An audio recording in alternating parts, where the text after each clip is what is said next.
Hello there, and welcome back to Quest Frontier.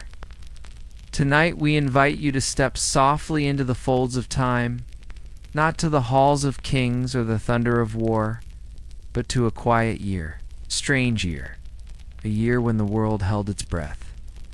1348. A date whispered in history, not for great inventions, not for dazzling achievements, but for something darker, something slower, something that crept quietly from village to village, from port to farm, from stranger to kin. It was the year the world began to change, the year of the plague. But do not worry, it will not be a tale of horror or gore. This is a story about the rhythm of life, even when that rhythm falters. Story told in gentle tones, soft steps.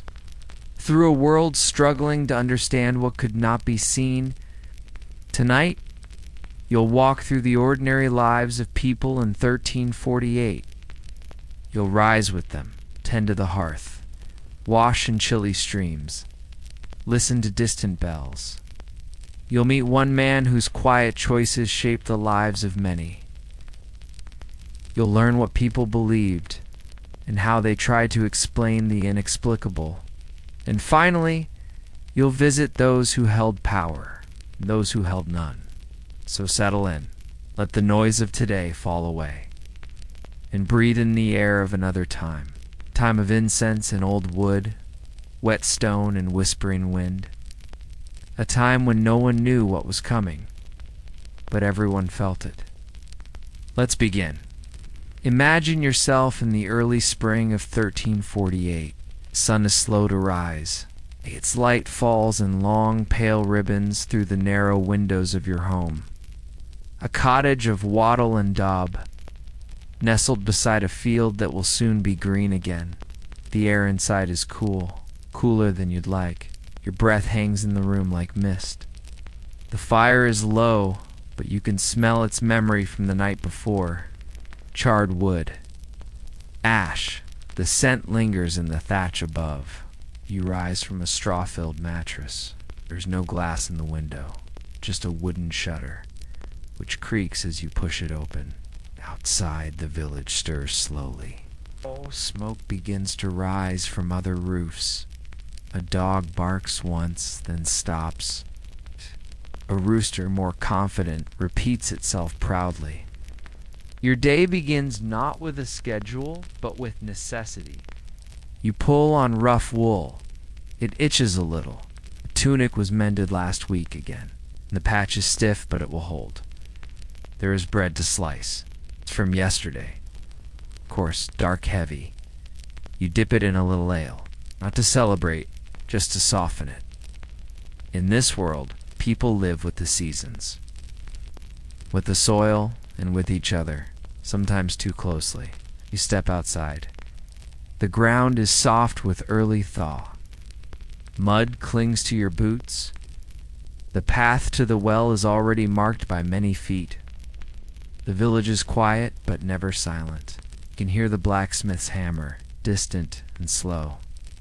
The clink of metal on metal. The low murmur of voices from the direction of the church. Somewhere a baby cries. Somewhere else, someone sings. There is little privacy.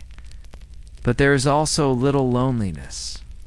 You carry water. You tend a goat or a few chickens. You sweep your doorway not because it must be clean, but because it's something to do, something your mother did, something her mother taught her. The rhythm of your life is simple. Washing, mending, baking, waiting. You barter when you can. A spool of thread for onions. A bag of grain for beeswax. Most trade happens by word, not by coin. There are no doctors here, no libraries, no written rules you've ever read. But there is wisdom, passed in murmurs and gestures. Someone in the village knows which herbs help with cough. Someone else knows when to harvest roots by the moon. And the midwife, old, crooked, sharp-eyed, She knows more than she says. As you rest on a bench near the well, you hear talk of something strange. Ship arrived at a port to the south, and something was wrong.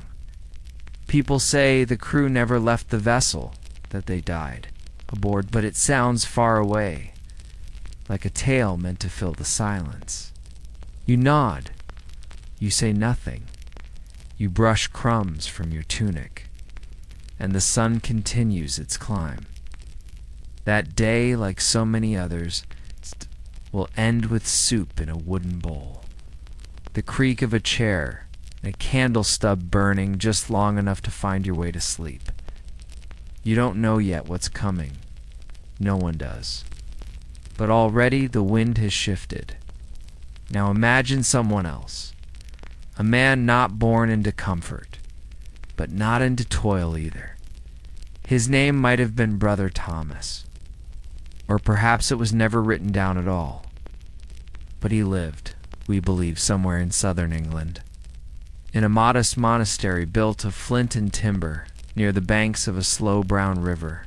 He had taken his vows young, not out of divine passion, perhaps, but because it was the only path offered.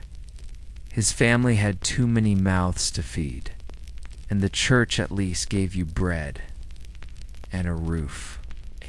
His days were simple. He woke before dawn, chanted softly with the others, copied texts when asked. Not sacred texts, but lists, letters, legal deeds. Sometimes in Latin, sometimes in the local tongue, uneven and shifting. But in 1348, his routine began to falter. It started with a letter, delivered by a rider with cracked lips and shaking hands. The letter came from the coast, and it was sealed in wax. Black wax, unusually somber.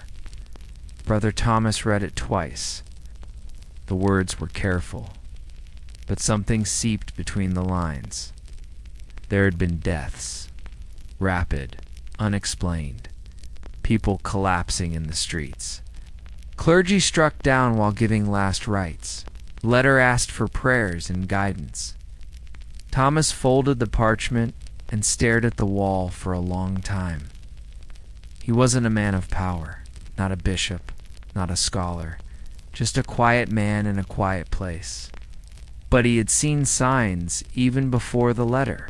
Merchant passed through weeks ago, pale, silent, his servant missing. The village nearby had fewer candles in the windows each night, and now the silence felt heavier. He tried to remain steady, to tend the herb garden, to keep the ink from freezing in the scriptorium. But the rhythm of monastic life began to fray. One of the brothers began to cough. Another couldn't rise from his mat. A third disappeared before matins. No one said plague, not at first. They spoke of bad air, sin, of comets seen that winter, of divine punishment, perhaps. Thomas wrote it all down. He had no answers, only ink and time. But he recorded what he saw, the black swellings, the fear, the strange calm that settled after the bell tolled for the third funeral that week. The village begged for help. So Thomas walked there alone. He brought linen soaked in vinegar. He brought prayers, brought what little comfort he could. He listened to weeping, to silence, to the way people spoke without looking each other in the eye. He returned, changed. His hair turned gray within a month. His hands trembled at vespers. He wrote less, but he prayed more. And still the days passed. One morning, he found the abbot, slumped in the cloister, face calm, skin cold. Thomas closed his eyes. He did not panic. He lit a candle. He placed a small wooden cross on the abbot's chest, and then he went to the chapel and rang the bell himself. He was alone now, but he kept the bell ringing every day at the same time. for no one in particular and for everyone. Eventually, the plague eased. It moved on, as it always did. When strangers returned to the region, they found Thomas still there, thin, quiet, alive. He did not speak much, but he handed them a bundle of pages, and on those pages were careful records of those who had lived and those who had not. Not in fear, not in condemnation, just remembrance. And then he handed them the rope to the bell and walked away. The plague had no single face, but in men like Thomas, we glimpsed the calm behind the chaos, the quiet endurance, the steady hand on the page. Even as the world trembled, the year 1348 did not arrive with answers. It arrived with questions, soft at first, then louder. And the people of that year, farmers, friars, merchants, mothers, they did not see microbes. They did not know of bacteria. No, they had never heard of Yersinia pestis. But they understood that something terrible was unfolding. They searched desperately for meaning. Because when the body fails, the mind clings harder to story. And so, people looked to the sky. They spoke of comets, seen weeks before, long-tailed streaks of fire slicing through the heavens, ominous, unnatural, messengers of something, but no one agreed on what. Some pointed to weather. The winter had been mild, the summer strange. Could the seasons themselves be angry? Others turned to more familiar fears. Sin, a world too proud, too greedy, too lustful. Surely the plague was punishment, divine rebalancing, a reckoning. And so came the processions, people marching through the streets, hooded barefoot, flagellating themselves with leather cords, their backs streaked with blood, their voices chanting low prayers. They begged for forgiveness. They believed their pain might ease the world's suffering, that God, seeing them, might have mercy. These were the flagellants. They moved from town to town like wandering echoes. Though they meant to heal, they often brought fear, and sometimes the very sickness they sought to drive away. Elsewhere, people clung to older practices. In small homes, bundles of herbs were burned. Sage, rosemary, juniper, the air thick with the hope of purification. Doctors, if they came, wore strange garments, long robes, gloves, and most memorably, the beaked masks. Imagine it now. A figure draped in black, a bird-like silhouette in the doorway, with glass eyes and a curved nose stuffed with spices. The mask was not for appearance. It was a filter, a ward against the bad air, the miasma, as they called it. Invisible poison that drifted through the breeze. In the beak, they placed cloves, myrrh, rose petals, and walked through the plague-swept streets like ghosts. Some households painted red crosses on their doors to mark illness, to ask for help, to warn others away. Others placed candles in windows or scattered salt at thresholds. Each action a small defense against something that could not be seen. The church tried to comfort, but even priests were falling. Graves grew shallower, bells tolled longer. Some turned inward, praying more. Others turned outward, blaming neighbors. In certain towns, Jewish communities were scapegoated, falsely accused of poisoning wells, persecuted, exiled, or worse. The fear of the plague became the fuel of cruelty. And yet, amid the superstition, there was beauty too. Artists painted frescoes, not of kings or saints, but of death itself, dancing with rich men, old women, children alike. This was the Danse Macabre, a reminder that all were equal in the end.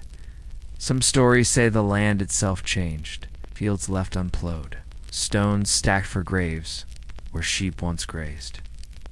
A quiet archaeology, layer upon layer of human absence. And today, we find traces, mass graves, hastily dug, sometimes with dozens in a single pit, bones jumbled, buried with beads, knives, wooden crosses, shoes, not discarded, just overwhelmed. We find letters to, sermons, medical notes. We find stories carved into walls, painted on altars. It's preserved in dry libraries and damp soil alike. And when we read them, what we find is not just fear, but something softer, an effort to understand, to stay human, to keep singing, even as the world changed its tune. In 1348, not all lives were lived or lost the same way. Imagine now a manor house, stone walls, tall windows, a garden enclosed by wooden fencing. Inside, warmth, cushions, polished tableware, a fire that never dies out overnight. The lord of the manor sits near the hearth. His robe is trimmed with fur. He holds a goblet of spiced wine.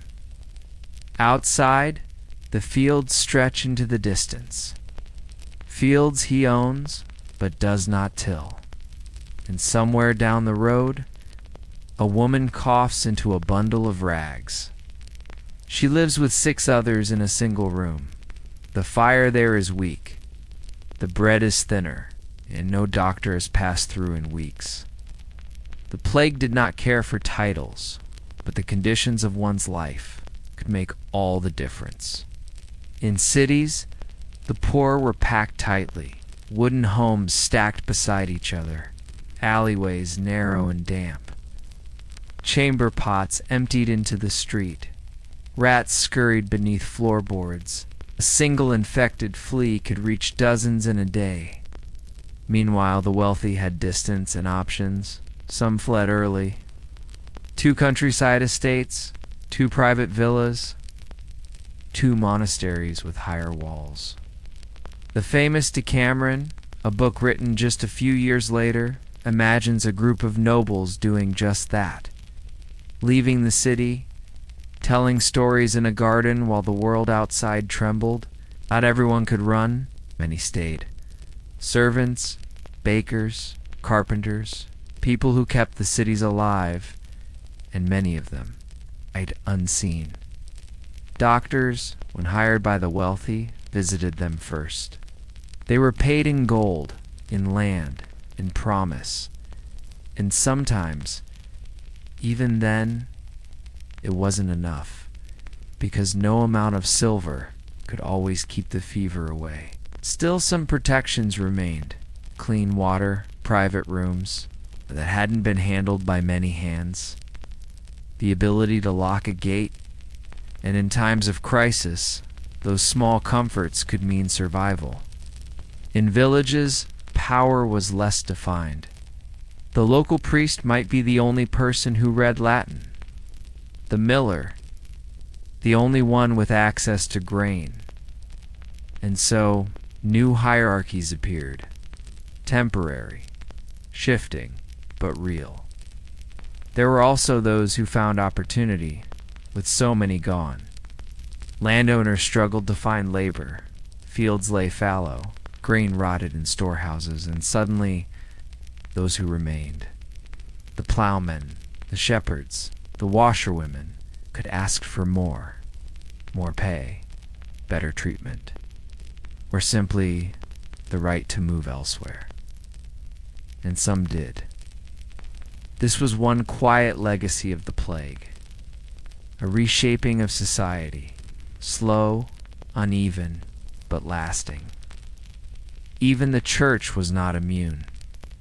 So many clergy died that replacements were rushed through training. Some barely literate, some less devout than desired. Trust in old institutions frayed. New voices began to rise.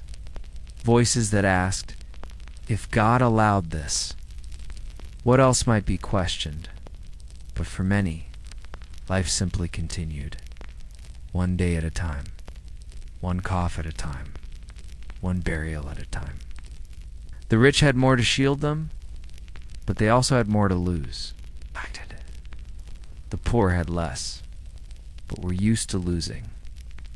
In the end, it wasn't wealth that determined everything. It was proximity. It was chance. It was breath. And when the plague finally moved on, when its shadows drifted elsewhere, those who survived looked around and found that the world was not the same. The baker's son now owned the mill. The cobbler's daughter could read. The fields belonged to fewer hands, but the hands that worked them were stronger than before. Now, if you're ready to rest, we'll close with a final reflection. A gentle step back from the year 1348. And now, dear listener, we leave the year 1348 behind.